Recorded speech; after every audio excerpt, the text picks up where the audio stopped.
Book Sapiens: A Brief History of Humankind. Writer Yuval Noah Harari.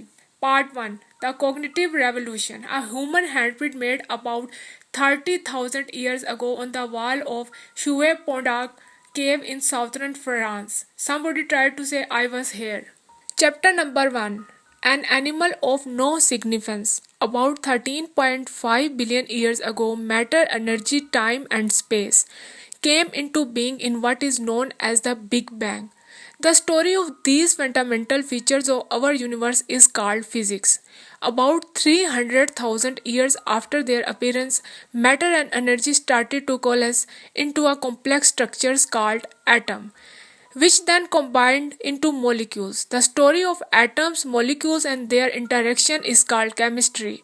About 3.8 billion years ago, on a planet called Earth, certain molecules combined to form a particularly large and intricate structures called organisms. The story of organisms is called biology. About 70,000 years ago, organisms belonging to the species Homo sapiens started to form even more elaborate structures called cultures. The subsequent development of these human cultures is called history. Three important revolutions shaped the course of history. The cognitive revolution kick-started history about 70,000 years ago. The agricultural revolution sped it up about 12,000 years ago. The scientific revolution, which got underway only 500 years ago, may well end history and start something completely different. This book tells the story of how these three revolutions have affected humans and their fellow organisms. There were humans long before there was history. Animals, much like modern humans, first appeared about 2.5 million years ago. But for countless generations, they did not stand out from the myriad other organisms with which they shared their habitats. On a hike in East Africa 2 million years ago, you might well have encountered a familiar cast of human characters. Anxious mothers cuddling their babies and clutches of carefree children playing in the mud. Temperamental youths chafing against the dictates of society and weary elders who just wanted to be left in peace. Chest thumping machos trying to impress the local beauty and wise old matriarchs who had already seen it all. These archaic humans loved, played, formed close friendships, and competed for status and power. But so did chimpanzees, baboons, and elephants. There was nothing special about them. Nobody, least of all humans themselves, had any inkling that their descendants would one day walk on the moon, split the atom, fathom the genetic code, and write history books. The most important thing to know about the prehistoric humans is that they were insignificant animals with no more impact on their environment than gorillas, fireflies, or jellyfish. Biologists classify organisms into species. Animals are said to belong to the same species if they tend to mate with each other, giving birth to fertile offspring. Horses and donkeys have a recent common ancestors and share many physical traits, but they show little sexual interest in one another. They will mate if induced to do so, but their offspring called mules are sterile. Mutation in donkey DNA can therefore never cross over to horses or vice versa. The two types of animals are consequently considered two distinct species moving along separate evolutionary paths. By contrast, a bulldog and a spaniel may look very different, but they are members of the same species, sharing the same DNA pool. They will happily mate and their puppies will grow up to pair off with other dogs and produce more puppies. Species that evolved from a common ancestors or are bunched together under the heading genus, plural of genera, lions, tigers, leopards, and are different species within the genus Panthera. Biologists label organisms with a two-part Latin name, genus followed by the species. Lions, for example, are called Panthera. Leo, the species Leo of the genus Panthera. Presumably, everyone reading this book is a Homo sapiens, the species sapiens of the genus Homo. Genera, in their turn, are grouped into a families such as the cats, cheetahs, house cats, the dogs, the wolves, foxes and jackals, and the elephants, all members of the family, trace their lineage back to founding matriarch or patriarch. All cats, for example, from the smallest house kitten to the most ferocious lion, share a common feline ancestors who lived about 25 million years ago. Homo sapiens too belongs to a family. This banal fact used to be one of history's most closely guarded secrets. Homo sapiens long preferred to view itself as set apart from animals, an orphan bereft of family, lacking siblings or cousins, and most importantly without parents. But that's just not the case. Like it or not, we are member of a large and particularly noisy family called the great apes. Our closest living relatives include chimpanzees, gorillas, and orangutans. The chimpanzees are the closest. Just 6 million years ago, a single female ape had two daughters. One became the ancestor of all chimpanzees, and the other is our own grandmother. Skeletons in the closet. Homo sapiens has kept hidden an even more disturbing secret. Not only do we possess an abundance of uncivilized cousins, once upon a time we had quite a few brothers and sisters as well. We are used to thinking about ourselves as the only humans because for the last 10,000 years our species has indeed been the only human species around. Yet the real meaning of the word human is an animal belonging to the genus Homo, and there used to be many other species of this genus besides Homo sapiens. Moreover, as we shall see in the last chapter of the book, in the not so distant future, we might again have to contend with non sapiens humans. To clarify this point, I will often use the term sapiens to denote members of the species Homo sapiens, while reserving the term humans to refer to all extant members of the genus Homo. Humans first evolved in East Africa about 2.5 million years ago from an earlier genus of apes called Australopithecus, which means southern apes. About 2 million years ago, some of these archaic men and women left their homeland to journey through and settle vast area of North Africa, Europe and Asia. Since survival in the snowy forest of northern Europe required different traits than those needed to stay alive, in Indonesia's steaming jungles, human population evolved in different directions. The result was several distinct species, to each of which scientists have assigned a pompous Latin name. Chapter number 2: Our siblings according to speculative reconstructions. Homo rudolfensis East Africa, Homo erectus East Asia, and Homo neanderthalensis Europe and Western Asia all are humans.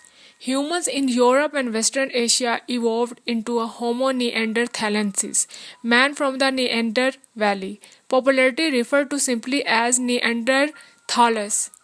Neanderthals, bulkier and more muscular than us sapiens, were well adapted to the cold climate of Ice Age Western Europe. The more eastern region of Asia were populated by the Homo erectus, upright man who survived there for close 2 million years, making it the most durable human species ever. This record is unlikely to be broken even by our own species. It is doubtful whether Homo sapiens will still be around 1,000 years from now, so 2 million years is really out of our league. On the island of Java in Indonesia lived Homo solensis, man from the Solo Valley who was suited to life in the tropics. On the island of Java in Indonesia lived Homo solensis, man from the Solo Valley who was suited to life in the tropics. On another Indonesian island, the small island of Flores, Archaic humans underwent a process of Darwin. Humans first reached floors when the sea level was exceptionally low and the island was easily accessible from the mainland. When the seas rose again, some people were trapped on the island which was poor in resources. Big people who need a lot of food died first. Smaller fellows survived much better. Over the generation, the people of flowers became dwarfs. This unique species, known by scientists as Homo floresiensis, reached a maximum height of only 1 meter and weighed no more than 25 kilograms. They were nevertheless able to produce stone tools and even managed occasionally to hunt down some of the island's elephants.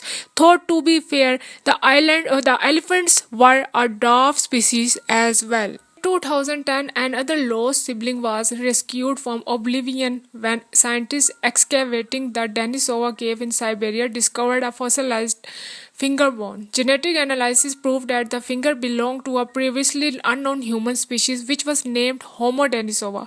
Who knows how many lost relatives of ours are waiting to be discovered in other caves on other islands and in other climes. While these humans were evolving in Europe and Asia, evolution in East Africa did not stop. The cradle of the humanity continued to nurture numerous new species such as Homo rudolfensis, man from Lake Rudolph, Homo ergaster, working man, and eventually our own species, which we have immodestly named Homo sapiens, wise men. The members of some of these species were massive and others were dwarfs. Some were fearsome hunters and others meek plant gatherers. Some lived only on a single island while many roamed our continents, but all of them belonged to the genus Homo. They were all human beings. It is a common fallacy to envision these species as arranged in a straight line of descent, with Ergaster begetting Erectus, Erectus begetting the Neanderthalus, and the Neanderthalus evolving into us. This linear model gives the mistaken impression that at any particular moment only one type of human inhabited the earth and that all earlier species were merely older models of ourselves. The truth is that from about 2 million years ago until around 10,000 years ago, the world was home at one and the same time to several human species. And why not? Today there are many species of foxes, bears, and beaks. The earth of 100 millennia ago was walked by at least 6 different species of man. It is our current exclusivity, not that multi-species past, that is peculiar and perhaps incriminating, as we will shortly see. We sapiens have good reasons to repress the memory of our siblings. Chapter: The Cost of Thinking. Despite their many differences, all human species share several defining characteristics. Most notably, humans have extraordinarily large brains compared to other animals. Mammals weighing 60 kilograms have an average brain size of 200 cubic centimeters. The earliest men and women 2.5 million years ago had brains of about 600 cubic centimeters. Modern sapiens sport a brain averaging 1200 to 1400 cubic centimeters. Neanderthals' brains were even bigger. The evolution should select for larger brains may seem to us like, well, a no-brainer. We are so enamored of our high intelligence that we assume that when it comes to cerebral power, more must be better. But if that were the case, the feline family would also have produced cats who could do calculus. Why is genus Homo the only one in the entire animal kingdom to have come up with such massive thinking machines? The fact is that a jumbo brain is a jumbo drain on the body. It's not easy to carry around, especially when encased inside a massive skull. It's even harder to fuel. In Homo sapiens, the brain accounts for about 2 to 3% of our total body weight, but it consumes 25% of the body's energy when the body is at rest. By comparison, the brain of the other apes require only 8% of rest time energy. Archaic humans paid for their large brains in two ways. Firstly, they spent more time in search of food. Secondly, their muscle atrophied. Like a government diverting money from defense to education, humans diverted energy from biceps to neurons. It's hardly a foregone conclusion that this is a good strategy for survival on the savannah. A chimpanzee can't win an argument with a Homo sapiens, but ape can rip the man apart like a rag doll. Today, our big brains pay off nicely because we can produce cars and guns that enable us to move much faster than chimps and shoot them from a safe distance instead of wrestling. But cars and guns are a recent phenomenon. For more than 2 million years. Human neural networks kept growing and growing. But apart from some flint knives and pointed sticks, humans had precious little to show for it. What then drove forward the evolution of the massive human brains during those 2 million years? Frankly, we don't know. Another singular human trait is that we walk upright on two legs. Standing up, it's easier to scan the savannah for game or enemies, and arms that are unnecessary for locomotion are freed for other purposes like throwing stones or signaling. The more things these hands could do, the more successful their the owner was. So, evolutionary pressure brought about an increase in concentration of nerves and finally turned muscle in the palms and fingers. As a result, human can perform very intricate tasks with their hands. In particular, they can produce and use sophisticated tools. The first evidence for the tool production dates from about 2.5 million years ago, and the manufacture and use of tools are the criteria by which archaeologists recognize ancient humans. Yet, walking upright has its downside. The skeleton of our pre-made ancestor developed for millions of years to support a creature that walked on all fours and had a relatively small head. Adjusting to an upright position was quite a challenge, especially when the scaffolding had to support an extra large cranium. Humankind paid for its lofty vision and industrious hand with backaches and stiff necks. Women paid extra. An upright gait required narrower hips, constricting the birth canal, and this just when babies' heads were getting bigger and bigger. Death in childbirth became a major hazard for human females. Women who gave birth earlier when the infant's brain and heads were still relatively small and supple fared better and lived to have more children.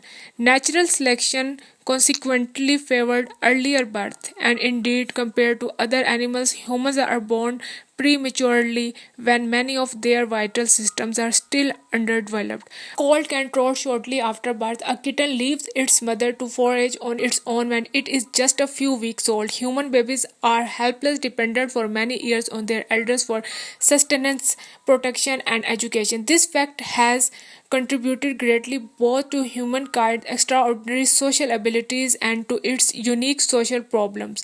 Lone mothers could hardly forage enough food for their offspring and themselves, with needy children in tow. Raising children required constant help from other family members and neighbors. It takes a tribe to raise a human. Evolutions thus favored those capable of forming strong social ties. In addition, since humans are born under developed, they can be educated and socialized to a far greater extent than any other animal. Most mammals emerge from the womb like glazed earthenware emerging from clean. Any attempt at remolding will scratch or break them. Humans emerge from the womb like molten glass from a furnace. They can be spun, scratched, and shaped with a surprising degree of freedom. This is why today we can educate our children to become a Christian or Buddhist, capitalist or socialist or warlike or peace loving.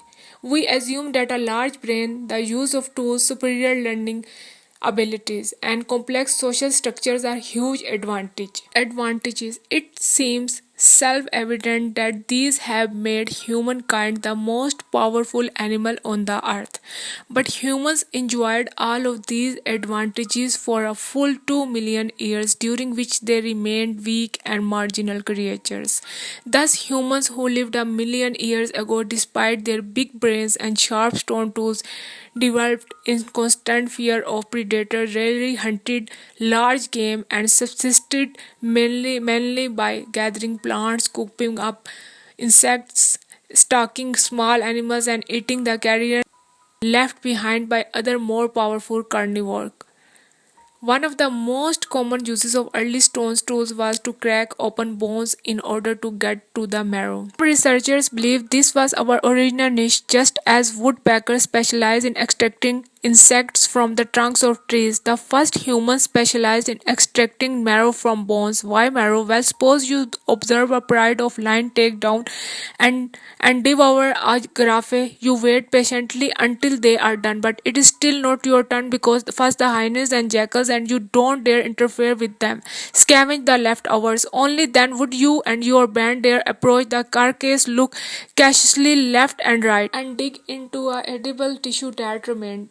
This is a key to understanding our history and psychology. Genus Homo's position in the food chains was until quite recently solidly in the middle. For millions of years, humans hunted smaller creatures and gathered what they could, all the while being hunted by larger predators. It was only 400,000 years ago that several species of man began to hunt large game on a regular basis, and only in the last 100,000 years, with the rise of Homo sapiens, that man jumped to the top of the food chain. The spectacular leap from the middle to the top had enormous consequences. Other animals at the top of the pyramid, such as lions and sharks, evolved into a position very gradually over millions of years. This enabled the ecosystem to develop checks and balance that prevent lions and sharks from wreaking too much havoc. As lions became deadlier, so gazelles evolved to run faster, hyenas to cooperate better, and rhinoceroses to be more bad-tempered. In contrast, humankind ascended to the top so quickly that ecosystem was not given time to adjust. Moreover, humans themselves failed to adjust. Most top predators of the planet are majestic creatures. Millions of years of dominion have filled them with self-confidence. Sapiens, by contrast, is more like banana republic dictator.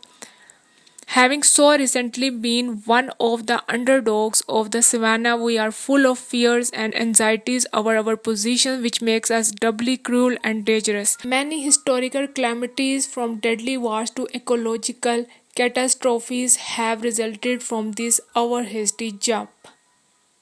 Chapter A Race of Cooks.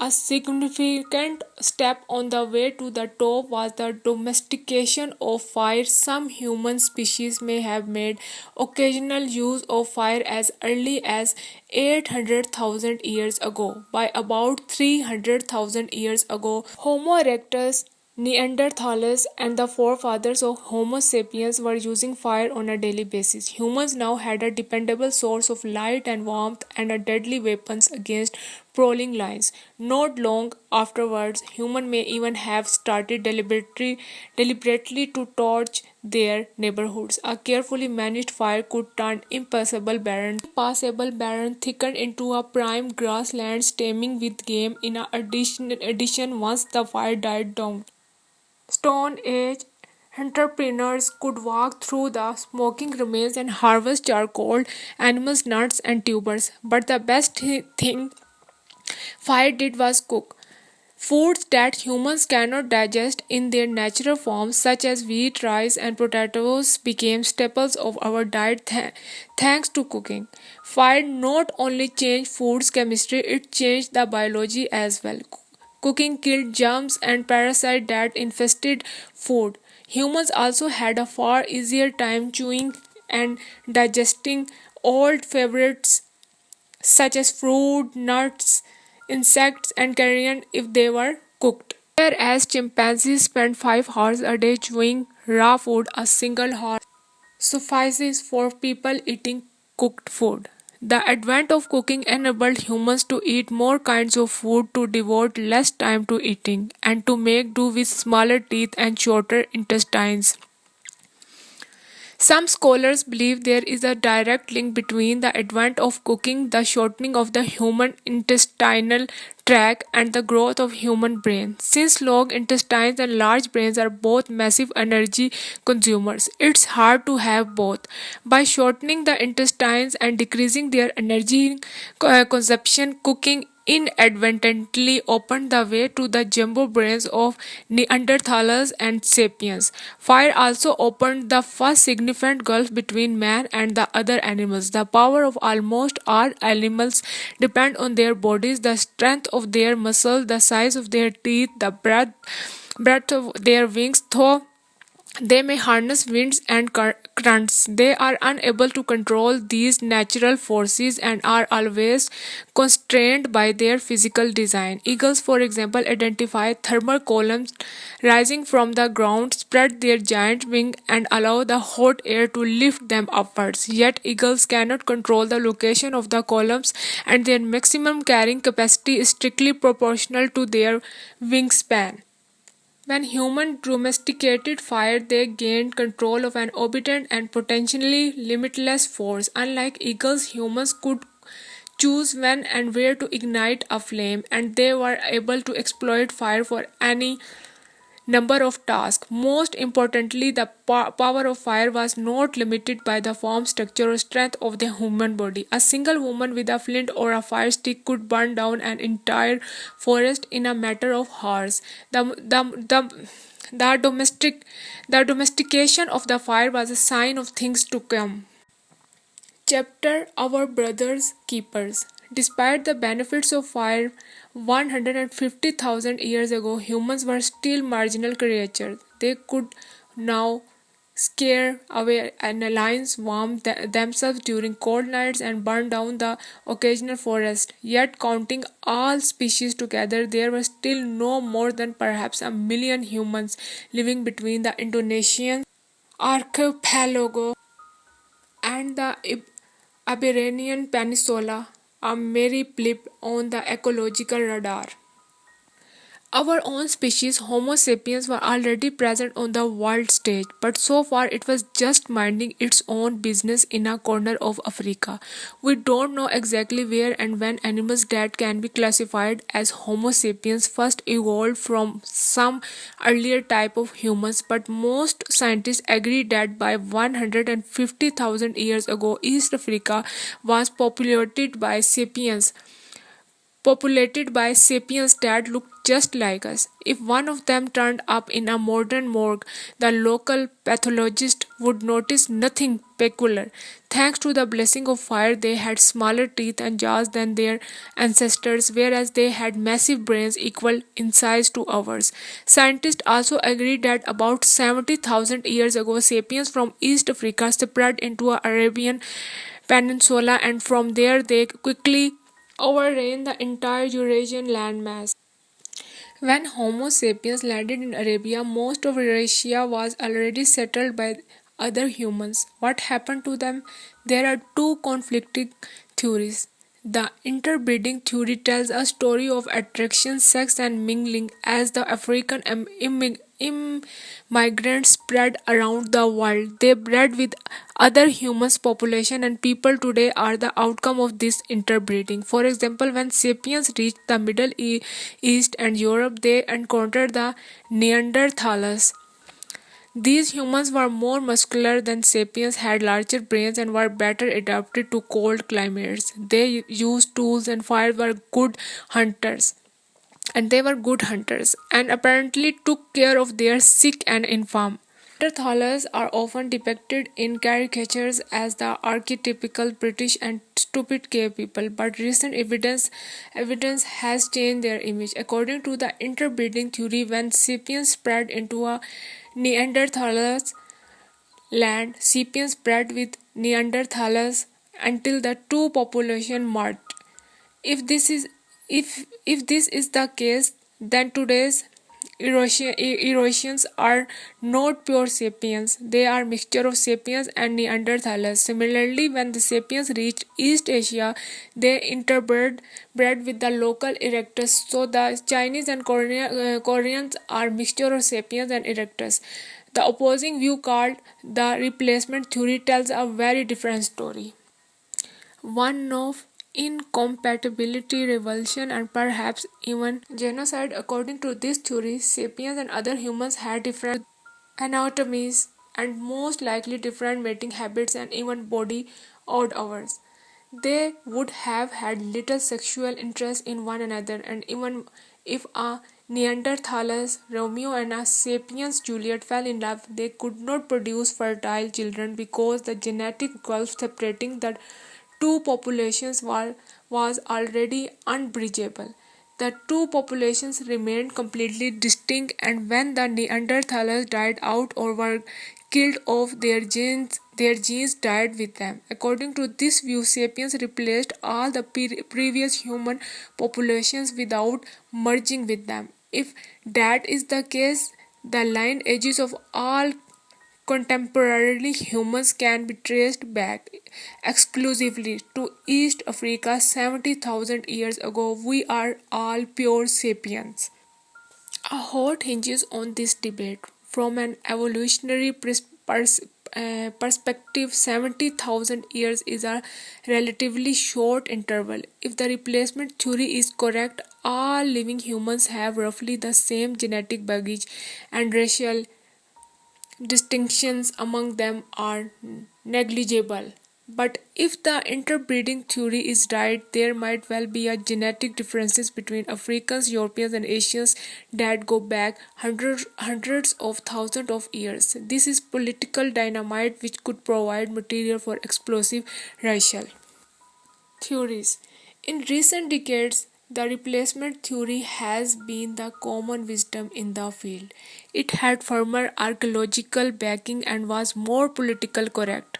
Scientists had no desire to open up the Pandora's box of racism by claiming significant genetic diversity among modern human populations, but that ended in 2010 when the result of a four-year effort to map the Neanderthalers' genome were published. Geneticists were able to collect enough intact Neanderthalers' DNA from fossils to make a broad comparison between it and the DNA of contemporary humans. The results stunned the scientific community. It turned out that 1 by 4% of the unique human DNA of modern population in the Middle East and the Europe is Neanderthalers DNA. That's not a huge amount, but it's a significant. A second shock came several months later when DNA extracted from the fossilized finger from Denisova was mapped. The results proved that up to 6% of the unique human DNA of modern Melanesian and Aboriginal Australians is Denisovan DNA. If these results are valid, and it's important to keep in mind that further research is underway and may either reinforce or modify these conclusions.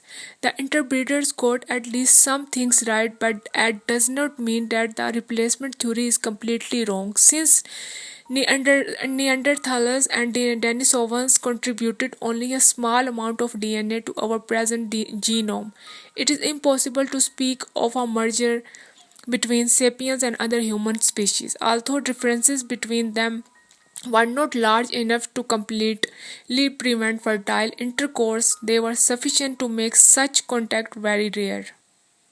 How then should we understand the biological relatedness of sapiens, Neanderthalers, and Denisovans? Clearly, they were not completely different species like horses and donkeys. On other hand, they were not just different populations of the same species, like bulldogs and spaniels. Biological reality is not black and white. There are also important gray areas. Every two species that evolved from a common ancestor, such as horses and donkeys, were at one time just two populations of the same species. Like bulldogs and spaniels, there must have been a point when the two populations were already quite different from one another, but still capable on rare occasions of having sex and producing fertile offspring. Then another mutation served this last connecting thread, and they went their separate evolutionary ways. It seems that about 50,000 years ago, sapiens, Neanderthals, and Denisovans were at the borderline point. They were almost but not quite entirely separate species. As we shall see in the next chapter, sapiens were already very different from Neanderthals and Denisovans, not only in their genetics code and physical traits but also in their cognitive and social abilities, yet it appears it was still just possible on rare occasion for a sapiens and a Neanderthalus to produce a fertile offspring. So the population did not merge, but a few lucky Neanderthal genes did hitch a ride on the Sapiens Express. It is unsettling and perhaps thrilling to think that we sapiens could at one time have sex with an animal from different species and produce children together. A speculative reconstruction of a Neanderthal child genetic evidence hints that at least some Neanderthals may have had fair skin and hair. But if the Neanderthals, Denisovans, and other human species did not merge with sapiens, why did they vanish? One possibility is that Homo sapiens drove them to extinctions. Imagine a sapiens band reaching a Balkan valley where Neanderthals had lived for hundreds of thousands of years. The newcomers began to hunt the deer and gather the nuts and berries that were the Neanderthals' traditional staples. Sapiens were more proficient hunters and gatherers thanks to better technology and superior social skills. So they multiplied and spread. The less resourceful Neanderthals found it increasingly difficult to feed themselves. Their population dwindled and they slowly died out, except perhaps for one or two members who joined their sapiens neighbors. Another possibility is that competition for resources flared up into a violence and genocide. Tolerance is not a sapiens trademark. In modern times, a small difference in skin color, dialect, or religion has been enough to prompt one group of sapiens to set about exterminating another group. Would ancient sapiens have been more tolerant towards an entirely different human sapiens? It may well be that when sapiens encountered Neanderthals, the result was the first and most significant ethnic cleansing campaign in history. Whichever way it happened, the Neanderthals and the other human species pose one of the history's great what ifs. Imagine how things might have turned out had the Neanderthals or Denisovans survived alongside Homo sapiens. What kind of cultures, societies, and political structures would have emerged in a world where several different human sapiens coexisted? How, for example, would religious faith have unfolded? Would the book of Genesis have declared that Neanderthals descend from Adam and Eve? Would Jesus have died for the sins of Denisovans? Sovans? And would the Quran have reserved seat in heaven for all righteous humans, whatever their species? Would Neanderthals have been able to serve in the Roman legions or in the sprawling bureaucracy of Imperial China? Would the American Declaration of Independence hold as a self evident truth that all members of the genus Homo are created equal? Would Karl Marx have urged workers of all species to unite? Over the past 10,000 years, Homo sapiens has grown so accustomed to being the only human sapiens that it's hard for us to conceive of any other possibility. Our lack of brothers and sisters make it easier to imagine that we are the epitome of creation and that a chasm separates us from the rest of the animal kingdom. When Charles Darwin indicated the Homo sapiens was just another kind of animal. People were outraged. Even today, many refuse to believe it. Had the Neanderthals survived, would we still imagine ourselves to be a creature apart? Perhaps this is exactly why our ancestors wiped out the Neanderthals. They were too familiar to ignore but too different to tolerate. Whether sapiens are to blame or not, no sooner had they arrived at a new location than the native population became extinct. The last remains of Homo solenensis are dated to outdated to about 50,000 years ago. Homo denisova disappeared shortly thereafter. Neanderthals made their exit exit roughly 30,000 years ago. The last dwarf like humans vanished from Flores Island about 12,000 years ago. They left behind some bones, stones, tools, a few genes in our DNA, and a lot of unanswered questions. They also left behind us. Sapiens, the last human species. What was the sapiens' secret of success? How did we manage to settle so rapidly in so many distant and ecological different habitats? How did we push all other human species into oblivion? Why could not even the strong, brainy, cold proof Neanderthals survive our onslaught? The debate continues to rage. The most likely answer is the very thing that makes the debate possible. Homo sapiens conquered the world thanks above all to its unique language.